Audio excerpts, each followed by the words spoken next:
Hey everybody, chapter 14. This is the final chapter of this course. So let me take this opportunity, in case you don't read my closing statement, to thank you for participating, and I hope you learned a few things about community corrections. So chapter 14 brings it all together. In fact, the title is called Bringing It All Together, Solutions for Community-Based Corrections. Some of this is a review of what we've already covered, but it's well worth noting again.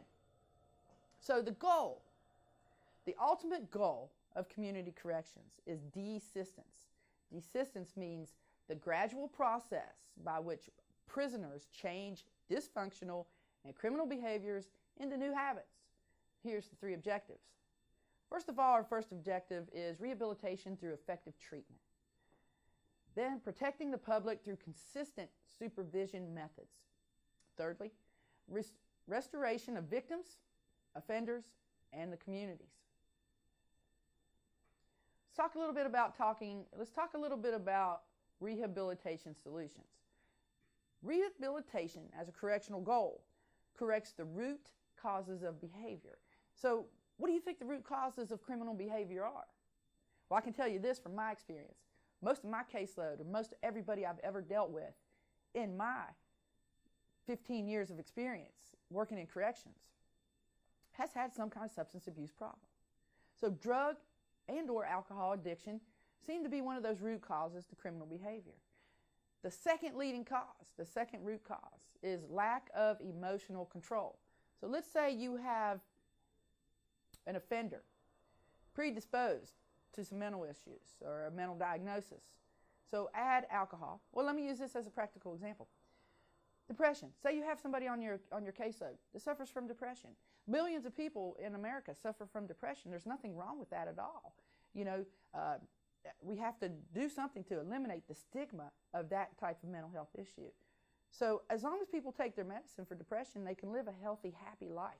The problem is, people who get depressed sometimes, well, they all want to feel better, don't they? So they look toward alcohol.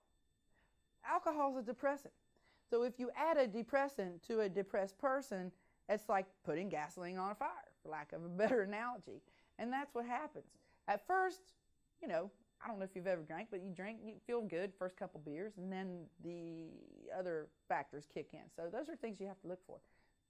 Drug addiction, big root cause of much criminal behavior. Rehabilitation can also provide the necessary skills and abilities for education, vocational training, parenting, and stabilizing a mental illness or developmental disability. See, these are all things you can hone in on during your supervision of offenders. You know, they may just need to get on the right medication to start learning how to control or having some emotional control, and then vis-a-vis behavioral control. Things to consider. Let's talk about what kind of programs work to reduce recidivism. So desistance, back to the first couple slides. Desistance, stopping criminal behavior.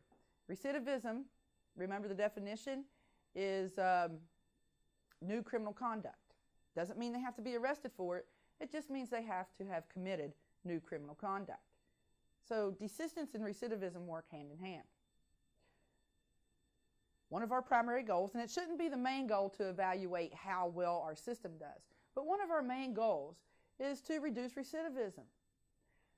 So let's talk a little bit about principles of correctional intervention. We have to look at the theory of risk, need, responsibility, RNR. And then we have to tie everything we do, all our programs, have to be tied to evidence-based practices. And our programs need to have rigorous evaluation. We need to know what works. That's where evidence-based practices comes in. We don't want to continue putting people through a program where we see no benefit to the offender.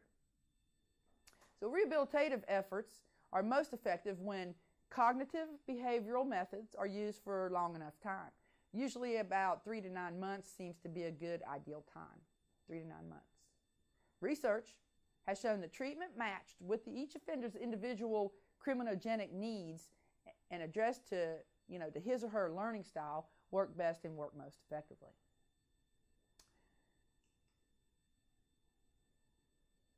I talked a little bit about RNR and then evidence-based practices.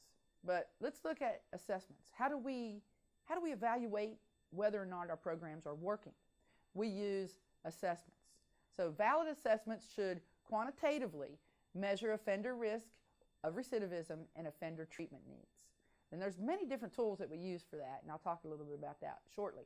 But first of all, assessments should be completed and routinely used at all decision-making points in corrections. For example, use these assessments at the diversion point, at the sentencing point, at the probation sentencing point, and at the re-entry point. So what kind of assessment tools are there out there? Like I said, there's many of them. But one of the most popular ones that exist is the Ohio Assessment Instrument, which features valid and empirically tested questions. You see, you don't have to redevelop the wheel. You don't have to make up your own survey, your own assessment tool. There's plenty of them out there.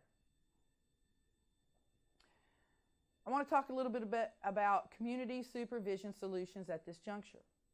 So I've been talking a lot about crime desistance. I'm going to talk about it a little bit more. So how do we achieve it?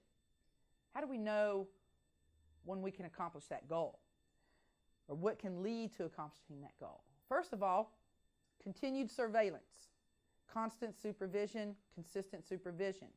If you have somebody on your caseload that you only contact once every 3 months, what does that tell them? Think about that. They're going to think, I don't need to do this. I'm only going to get drug tested every 3 months. So I'm going to do whatever I want until then. So you have to do consistent supervision. You have to do unannounced visits. And here's a gripe of mine with Child Protective Services, which is, a little bit different than what I'm talking about, but it's a good point. So Child Protective Services, anybody who calls in to CPS in West Virginia and reports somebody for child abuse or neglect, every single claim has to be followed up by a CPS worker.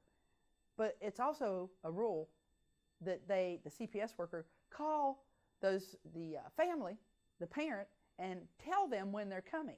So what happens a lot of times is the parent will have the house nicely cleaned, have all the closets, stocked with food, a cupboard stocked with food, have games and things like that for the children. The children are nice and clean. And so they don't get an effective view of actually what's going on in that house. And it's the same thing for adults. If we do an announced visit, they're going to clean their act up. If you do unannounced visit, you're going to catch them in what they do every day. In fact, I actually did do an unannounced visit in one case. I've done many, but I have a lot of stories I could tell, but I'll tell you this one. The first, and I like it because it was kind of funny for me.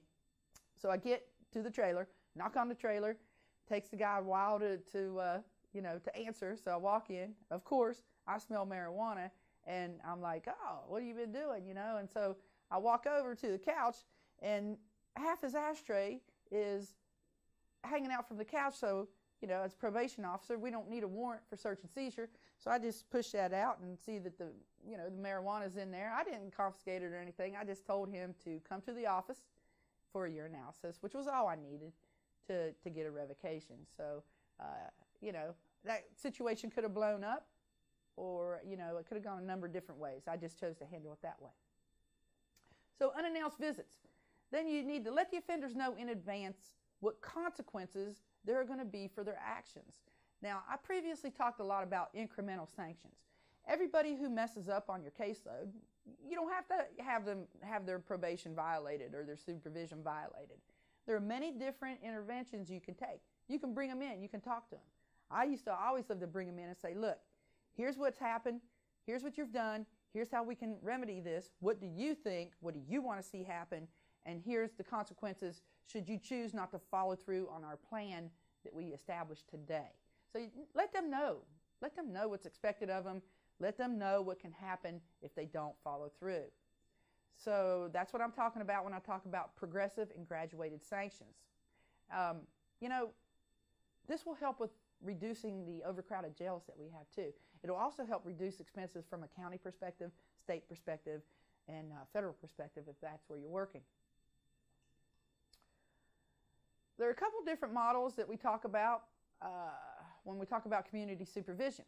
First of all, we talk about the participation process model, and it's a framework that we use to understand how community correctional supervision practices can influence successful outcomes. We do this through communication, casework strategies, and leverage. So it includes listening, clarifying expectations, and the use of motivational interviewing. Motivational interviewing is huge. It's what we use in our field all the time. What it does is you give praise and encouragement for desired behavior. So you're kind of rewarding the positive behavior. But then you can also use more positive reinforcement like incentives. So while the attitude and behavior of the offender on the offender's part is instrumental to success, the supervision officer must also be willing to help the offender succeed. Community corrections supervision deals with two major groups, probationers and parolees. So casework strategy, here's what we do. Every time you get a case, look at these following four things. First of all, assess the criminogenic problems. Use some kind of scoring, risk, and needs assessment. Establish some long-term treatment goals, and assist the client with implementing action steps towards success. For example, if you want to put your offender in treatment, you can't just say, here, you need to go to treatment. No, it's not that easy. I mean, they'll come up with every excuse in the book. So I don't have any transportation. I used to keep bus schedules at my office. Oh, here's a bus schedule. I don't have any money. Oh, well, here's a referral to social services where they will give you a free bus pass for the following 4 weeks. You know, so sometimes you can act as a bridge from criminal behavior over to success. In general, there are 8 central risk factors that can predict recidivism. Let me go over these. 1, look at the criminal identity. And that's what I'm referring to by criminal identity. I'm looking at the attitudes and the beliefs that are supportive of crime. You know, if you have an offender that feels with their behavior, there's nothing wrong with it, that's an issue. If you have an offender that feels that the world owes them something, that's something to deal with. I had a guy on my caseload who said, I was working with him and trying to get a job. You know, I said, if you can't get a job, I'll be your job. You do 3 employment contacts a day and report to my office every day. Tell me where you went. So he did that for like 2 days and then he quit. So the next week I had pulled him in. He said, look, I ain't flipping no burgers. So, I mean, for some reason that really put me off. So I wrote that down and I quoted that in my revocation paperwork. And I talked to him. I said, you know, you don't have a high school education. You have virtually no work experience. What do you think is what do you think is a viable employment opportunity for you?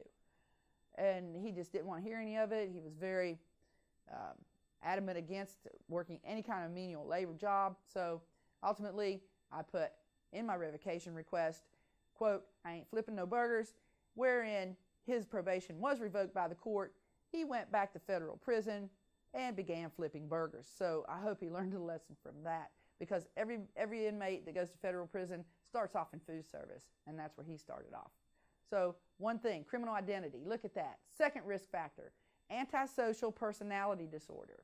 Now, many people in our field are not equipped or not educated or not certified enough to actually do an antisocial personality disorder assessment. So use a referral, use your community sources, a psychiatrist, psychologist, whatever you need. Third, early and persistent involvement in law-breaking behavior.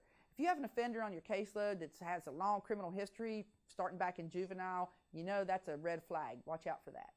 Then you have significant others or close associates are antisocial. If you have a person on your caseload that hangs out with a lot of people who are convicted felons, that's a problem.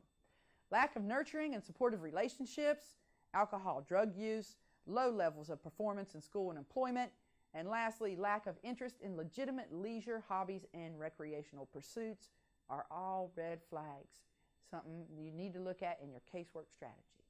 So that's going to conclude my lecture for today. Thanks for listening, and that concludes the class. So again, thanks for participating. That's all.